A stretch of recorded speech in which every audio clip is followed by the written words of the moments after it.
What's up, everybody, and welcome back to Fireside Rangers. I'm your host, Anthony Rivardo, joined by my co-host, Eric Wilson, and my other co-host, Will Cohen. And today, we want to react to last night's big win over the Edmonton Oilers, 3-0 shutout, posted by none other than by Jonathan Quick. Can you believe it? After the preseason that he had, everybody was upset. Everybody was saying the Rangers are going to continue to have backup goalie problems. That doesn't appear to be the case. It looks like Jonathan Quick is him. So we're going to go ahead and discuss his performance in today's episode. But before we dive into all that, make sure to leave a like if you do enjoy this episode. Subscribe to the channel if you are new. Ring the bell so you don't miss an episode, and comment your thoughts on the topic down below in the comment section. And if you're listening on Apple or Spotify, that's right, listen on Apple or Spotify. Starting today, all episodes will be on Apple or Spotify. If you're listening there, make sure to leave us a 5-star review and go ahead and follow us on all of our social media channels at Fireside Rangers. Without further ado, Eric, I will start with you. How are you doing today, my friend? And what is your reaction to Jonathan Quick's performance last night? I'm doing great. I'm very impressed with Quick so far in both games that he started so far this season. You know, he's 2-0. Got the shutout last night against Edmonton. It was a pretty historic one. It was his 59th of his career, which entered him into the top 20 in NHL history. So the Rangers, you know, even though Quick's a little older, they got something a little special in him still. So very excited to see him continue to play. Me too. Will, how are you feeling about that performance last night? It was great. I was actually shocked. If there was one team that would have laid a goose egg against the Oilers, a struggling Oilers team, would have been the Rangers. And I was completely shocked when they won it. They actually won, and they actually looked really good doing it, and they dominated as well. So I'm very happy. I'm very happy with Jonathan Quick, and it's been a very exciting start to the season. It sure has been. In our next episode, we're going to be discussing how the Rangers have already received the Stanley Cup for the way that they performed at the start of the year. Just kidding. But Eric, I know you got all the stats on Jonathan Quick's performance last night, so why don't you rattle them off for us? Yeah, I mean, this isn't even just from last night. This is through both of his starts so far this season. He has one shutout, obviously, that came last night. He's undefeated at 2-0. His goals against average is a 0.41, which is just otherworldly. Even though it's only 2 games, it's still extremely impressive, and a save percentage of 0.982. So he's all but perfect. You know, he's only let in like 1 goal, I think it was, against Seattle, and you know, he's incredible, and he's cooking already, especially after a really bad preseason. He did not look good. Everyone was concerned. I was very concerned, but you know, I guess at the end of the day, it's like what we always say, it is just preseason. It was way too early to judge how he was going to perform once things actually started to matter. But something switched. All of a sudden, he looks like he's young again. He's playing great.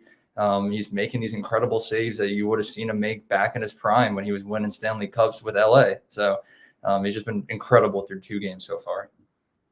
Definitely. It's been an impressive performance to the start of the season for Jonathan Quick. Will, I know you have a few other stats that you wanted to highlight, so why don't you highlight those for us? All right, this is all in a minimum of 3 games played. He's first in goals against, first in expected goals against, 7th in goals saved above expected, first in goals against average, 3rd in expected goals against average, 7th in WAR. He has the 5th least ice time out of any goalie. He stopped 56 out of 57 shots, and his save percentage and goals against average are also first in the NHL. So I mean, like Eric said, he looks young again. He looks quick, pun intended. And in the preseason, I know we were all freaking out about it, saying that saying, oh my God, we need a backup.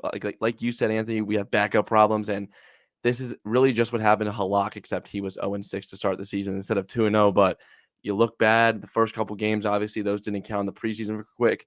But then he's out to a hot start in the 2 games he started to begin the season. Yeah, and that's the next thing that I wanted to bring up there. You mentioned Yaroslav Halak. You know, last season we saw the Rangers get off to a shaky start at the beginning of the year, and a lot of that had to do with the fact that every time Igor Shesterkin wasn't in net, the Rangers had problems. Halak, like you said, 0-6 start. He wasn't able to produce, able to snag any wins, steal any wins for the Rangers in that early portion of the season. But now with Jonathan Quick stepping in, 2-0 already, one of them's a shutout, looking phenomenal and really looking like a player that might go on pace for a 6-0 start versus the 0-6 start in comparison to Yaroslav Halak. So, Eric, what are your how are your feelings about Jonathan Quick, with this quick start that he's off to? Can he maintain this, in your opinion? And what does it mean for the Rangers to get off to such a hot start? I do think that he definitely can maintain it. And I think the biggest thing that's really contributing towards this change is Peter Laviolette, where, everything you said about Halak last season is 100% true. But at the end of the day, I don't really blame any of those 0-6 losses against Halak. I think when Igor wasn't playing, the team in front of him was completely different. The defense didn't look like they were trying as hard. The offense wasn't scoring as many goals. And maybe under Gerard Gallant, that was okay. But with Laviolette now, even when their superstar goalie Igor Shesterkin isn't in net, the Rangers are still looking like a Stanley Cup caliber team in front of Jonathan Quick. So that's definitely helping him as well, having the support of the defense and the fact that the offense is still scoring too to just, add on to these wins. But, a shutout, that's obviously a personal achievement. You can't really thank the team too much on that. You really got to give props to Quick right there. But the teams that Quick has beaten so far, they haven't been bad teams. The Rangers usually start their backup when they're going up against a lesser team that should be easier to win. But sure, was Edmonton without McDavid last night? Yes, but they still had Draisaitl. They still had Evander Kane and Nugent Hopkins and all of their offensive star power that Quick was able to shut out. Seattle, they haven't been off to the best start this season. But, last season they were a playoff team. They still have a lot of potential to turn things around. So the fact that Quick is doing this and securing wins and shutouts already against teams that, despite their record, are supposed to be very good and have a lot of star power, it shows me that in the future, when he does go up against these lesser bottom of the league teams, when the Rangers really need to let Igor rest, Quick should be able to pull through and maintain this consistency. Yeah, they should definitely feel more confidence with Jonathan Quick going in there rather than, last season, like we just mentioned, with Yaroslav Halak at the beginning of the campaign. So, Will, one thing that Eric just said there, he didn't blame any of those losses of the 0-6 start on Yaroslav Halak. I'm curious to know whether or not you had the same opinion of that start and you felt like the Rangers weren't playing well in front of Halak. And how do you feel like they're playing in front of Quick right now in these two games that we've seen? Yeah, when Halak was here, I also didn't blame him for those 6 straight losses. The defense, the team in front of him in general played terrible, and that's just the complete opposite with Jonathan Quick. And I think a lot of that has to do with Peter Laviolette and his structure. Very gritty defensive team, and you can see that when when Quick is in net, even when Igor's in net too, but when Quick's in net, they're just better. They're better defensively. They're obviously scoring goals on offense, and they really didn't do that against Halak, with Halak in net, not against him. I apologize. And they're obviously a more sound team this year in general, so it'll make it easier, even if you're not we know Quick isn't the best goalie. He's not Igor, but it'll make it easier and for him in net when our offense is scoring goals and our defense is playing to the best of their abilities. Yeah, and one thing that I think is really important to highlight here is the long-term aspirations for Jonathan Quick, right? And I think that's something that we should discuss, Eric, and I want to get your take on it because, last season we had countless discussions about Igor Shesterkin and getting towards the end of the year, how he was playing too much, getting too tired, wasn't fully ready for some of those crucial games down the stretch. And really the Rangers in general looked like they were just kind of a mess towards the end of the regular season and looked like they had done too much dirty work at the beginning of the year. But what's your confidence level now? When you're looking ahead over the course of this 82 game season, we're not many games into it, but now that we have a goalie that, through 2 games, we feel pretty confident in, what does that mean for Igor Shesterkin here? How does that take pressure off of his shoulders? And what kind of confidence do you have in this team for the long run of the season?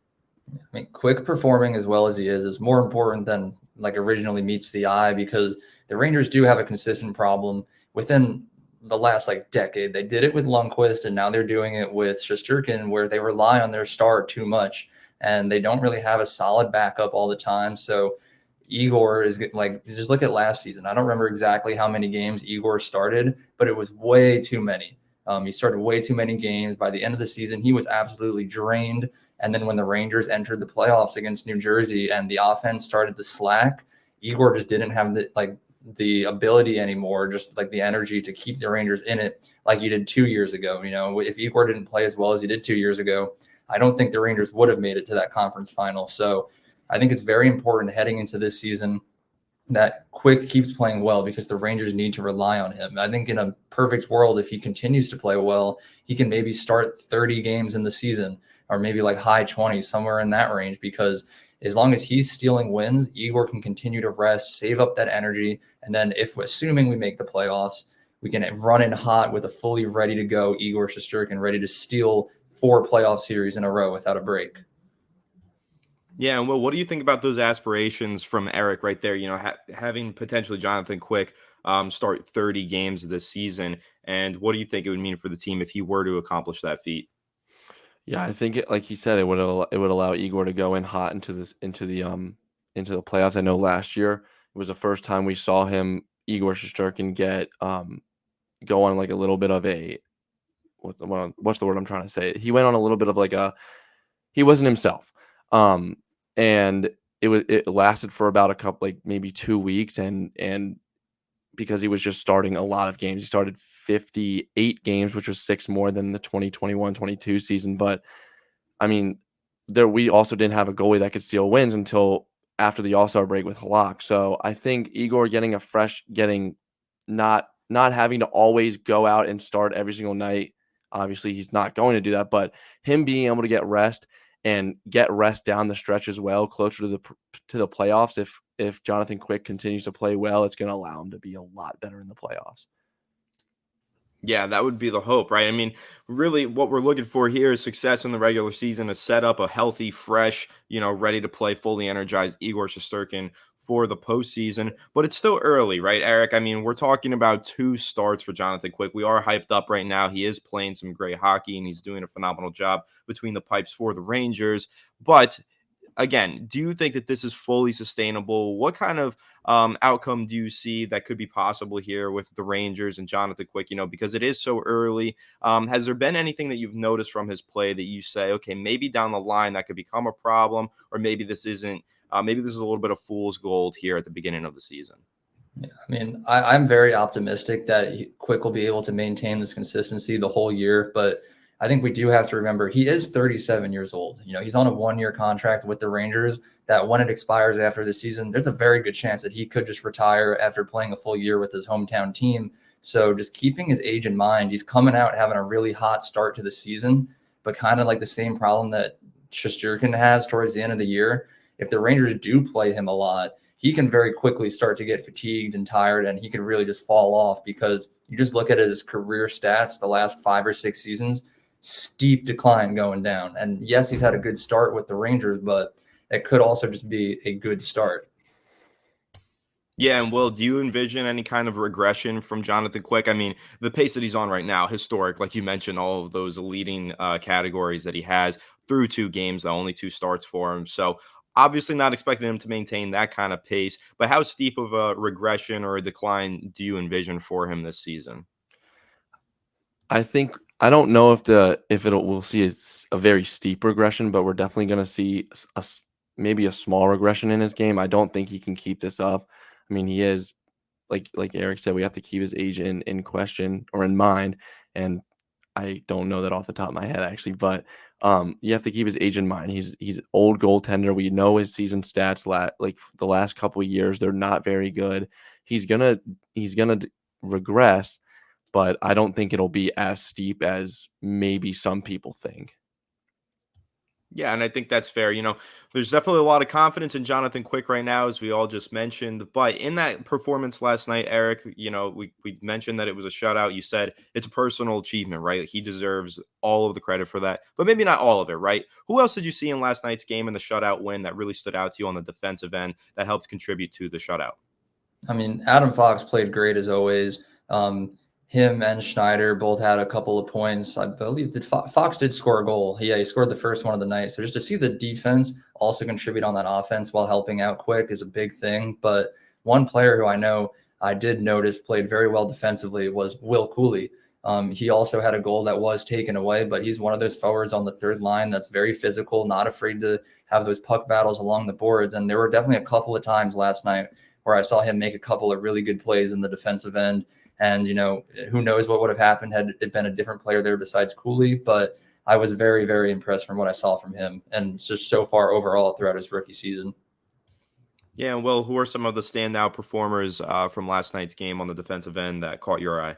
Well, I wasn't able to watch. I had to listen to the game. But while I was listening, I heard Adam Fox's name a lot in the defensive end. And obviously he had a goal, so he's jumping up into the offense. And he also had another assist. And then Braden Schneider, I know he played pretty well yesterday. And like Eric said, I heard Will Cooley's name a good amount. I know he had a goal that was taken away, but he played good nonetheless defensively. Yeah, definitely. And Braden Schneider just brings all that grit to the team. We talked at the offseason, Eric, about how valuable he is to this squad. When he's on the ice, he had, of course, some injury battles here and there last season. Ryan Lindgren as well. I think that he's another player who's super valuable for the Rangers. Really, it's a good defensive group. And while I think it's important to highlight Quick and the way he's performing and the great performance that he had last night, the Rangers do have a lot of great defensemen who have really been stepping up to play. And it's been an exciting season so far, as Will continue to remind me before we started recording. The Rangers have already won the Stanley Cup. So it's definitely an exciting year to be a New York Rangers fan. And of course, all season long, we'll be giving you updates and discussing New York Rangers right here on Fireside Rangers. So make sure to leave a like if you did enjoy this episode. Subscribe to the channel if you are new. Ring the bell so you don't miss an episode, and comment your thoughts on the topic down below in the comment section. If you're listening on Apple or Spotify, please make sure to leave us a 5-star review, and go ahead and follow us on all of our social media channels at Fireside Giants or Fireside Rangers. Without further ado, we will catch you all in the next one. Have a good one, and let's go Rangers.